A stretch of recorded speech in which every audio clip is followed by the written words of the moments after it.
Hi అండి. ఇవాళ మన వీడియోలో టమాటా నిల్వ పచ్చడి. టమాటా నిల్వ పచ్చడి అంటే అందరూ చేస్తారు. కానీ నా పద్ధతిలో ఒకసారి చేయండి. చాలా కమ్మగా ఉంటుంది. ఎక్కువ రోజులు నిల్వ ఉంటుంది. ఎండతో పని లేదు, సీజన్‌తో పని లేదు. ఏ సీజన్‌లో అయినా చేసుకోవచ్చు. టిఫిన్స్‌లోకి గానీ, రైస్‌లోకి గానీ కమ్మగా అంటే కమ్మగా ఉంటుంది. వంట రాని వాళ్ళు ఫస్ట్ టైం చేసినా కూడా 100% పర్ఫెక్ట్‌గా వస్తుంది. మరి ఈ రెసిపీ నేను ఎలా చేశానో మీకు అర్థం అవ్వాలంటే వీడియోని స్కిప్ చేయకుండా చూడండి. ఈ వీడియో కనుక మీకు నచ్చినట్లయితే ఒక లైక్ చేయండి. ఇంకెందుకంటే ఆలస్యం రండి వీడియోలోకి వెళ్ళి టమాటా నిల్వ పచ్చడి చేసేద్దాం, తినేద్దాం. టమాటా నిల్వ పచ్చడికి 1 కేజీ బాగా పండిన టమాటాలు, ఒక 100 గ్రాముల చింతపండు, 100 గ్రాముల ఉప్పు, 120 గ్రాముల కారపొడి, 1 టీ స్పూన్ మెంతులు, 2 టేబుల్ స్పూన్లు ఆవాలు, ఒక అర టీ స్పూన్ ఇంగువ, పొట్టు తీసిన ఒక 25 వెల్లుల్లి రెబ్బలు, 1 టీ స్పూను పసుపు. ఇవండి ఈ పదార్థాలు. ఇప్పుడు రెసిపీ చేసేద్దాం. ఇప్పుడు టమాటాలని శుభ్రంగా కడుక్కుందాం. మనం ఏదైనా నిల్వ పచ్చళ్ళు చేసేటప్పుడు ఎందుకంటే ఈ బయట నుంచి వస్తాయి కాబట్టి ఈ కెమికల్ అది యూజ్ చేస్తారు కాబట్టి చాలా జాగ్రత్తగా చేసుకుంటేనే మనకు పచ్చడి అనేది నిల్వ ఉంటుంది. శుభ్రంగా కడుక్కోవాలి. ఇలాగ కొద్దిగా అలా రుద్ది కడిగితే దాని మీద ఏదన్నా కెమికల్ కానీ లేదా దుమ్ము లాంటిది కానీ ఉంటే శుభ్రంగా పోతుంది. ఊరికే మీరు నీళ్ళల్లో వేసి అలా ఇలా ఇట్లా అనేసి తీయమాకండి. ఇలాగా ఒక 2 సార్లు కడిగేద్దాం. ఇప్పుడు ఇలా కడుక్కున్నాం కదా, వీటిని తడి లేకుండా ఒక పొడి గుడ్డతో శుభ్రంగా తుడుచుకుందాం. ఈ తుడవటం ఇవన్నీ ఎందుకు అనుకుంటే ఫ్యాన్ కింద పెట్టేయండి ఒక 10 నిమిషాలు. ఆ చెమ్మంతా పూర్తిగా ఆరిపోయిన తర్వాత మీరు పచ్చడి చేసుకోవచ్చు. మామూలుగా ప్రాసెస్ అయితే ఇది. ఇలా తడి లేకుండా తుడుచుకున్నాం కదా, ఇప్పుడు ఈ బుడిపెల్ని కట్ చేసుకుందాం.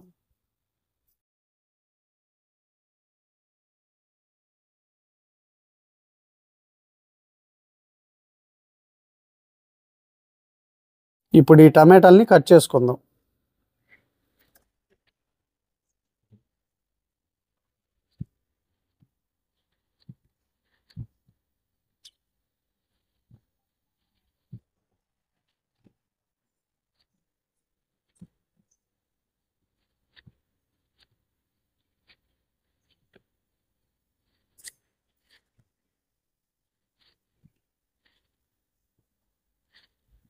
ఇలా కట్ చేసుకున్నాం కదా, ఇప్పుడు ఈ టమాటా ముక్కలు పక్కకు పెట్టుకొని ఇప్పుడు స్టవ్ మీద ఒక పాన్ పెట్టుకొని 1 టీ స్పూన్ మెంతులు, 2 టేబుల్ స్పూన్లు ఆవాలు, ఈ రెండింటిని స్టవ్ని సిమ్లో పెట్టుకొని ఇలా కలుపుకుంటూ దోరగా వేయించుకుందాం.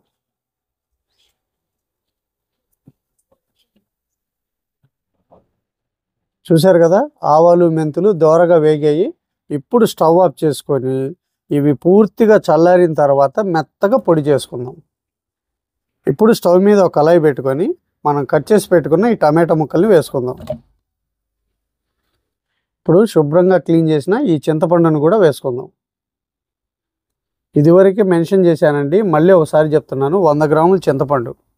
ఇప్పుడు స్టవ్ని హై ఫ్లేమ్లో పెట్టుకొని మూత పెట్టి మధ్య మధ్యలో కలుపుకుంటూ టమాటాలన్నీ మెత్తటి గుజ్జయ్యేంత వరకు ఉడికించుకుందాం.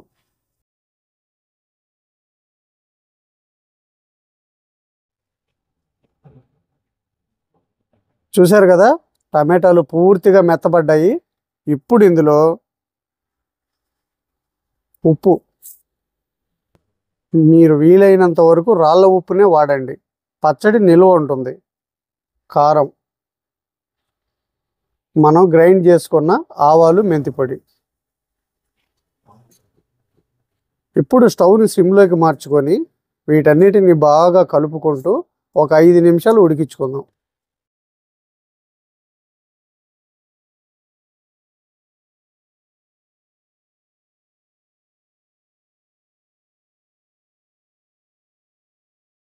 ఐదు నిమిషాలు అయిపోయిందండి. ఇప్పుడు స్టవ్ ఆఫ్ చేసి పచ్చడిని పూర్తిగా చల్లారబెట్టుకుందాం. ఇప్పుడు స్టవ్ మీద పాన్ పెట్టుకొని ఒక 150 గ్రాముల ఆయిల్ వేసుకుందాం. ఆయిల్ వేడైందండి. 2 టేబుల్ స్పూన్ల పచ్చిపప్పు,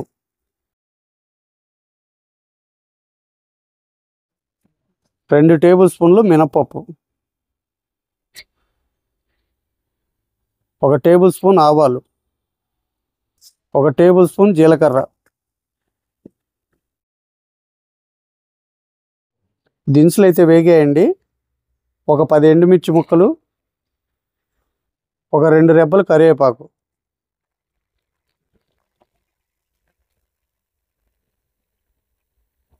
ఇప్పుడు 1/2 టీ స్పూన్ ఇంగువ, 1 టీ స్పూన్ పసుపు. ఇప్పుడు స్టవ్ ఆఫ్ చేసుకున్నాం. ఆయిల్ ఉన్న వేడికి ఇవి వేగుతాయి, సరిపోతుంది. నా పద్ధతిలో నేను పసుపు పోపులో వేశానండి. మీకు ఈ పద్ధతి కానీ నచ్చకపోతే టమాటాలు ఉడికించుకునేటప్పుడే పసుపు వేసేసుకోండి. ఇప్పుడు ఈ పోపుని పూర్తిగా చల్లారబెట్టుకుందాం. మనం ఉడకబెట్టుకున్న టమాటా గుజ్జంతా పూర్తిగా చల్లారిందండి. ఇప్పుడు ఒక మిక్సీ జార్ తీసుకొని ఈ మిశ్రమాన్ని మొత్తం ఇందులో వేసుకుందాం.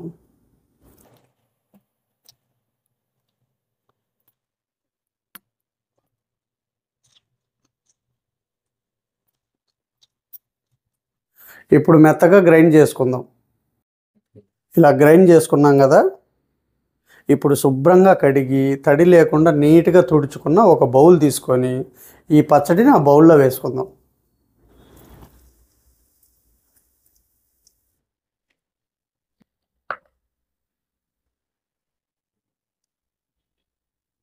ఇలా బౌల్లోకి తీసుకున్నాం కదా, ఇప్పుడు మనం ముందుగానే పొట్టు తీసి పెట్టుకున్న ఈ వెల్లుల్లి రెబ్బల్ని వేసుకుందాం. అలాగే మనం పోపు పెట్టుకున్నాం కదా, పోపు కూడా పూర్తిగా చల్లారింది. ఇప్పుడు పోపును కూడా ఇందులో వేసుకుందాం. మీరు జాగ్రత్తగా గుర్తుపెట్టుకోండి, పోపు ఏమాత్రం వేడిగా ఉన్నా పచ్చడిని ఎక్కువ రోజులు నిల్వ ఉండదు. అందుకు కాబట్టి పోపు పూర్తిగా చల్లారిన తర్వాతే మనం పచ్చడిలో వేసుకోవాలి.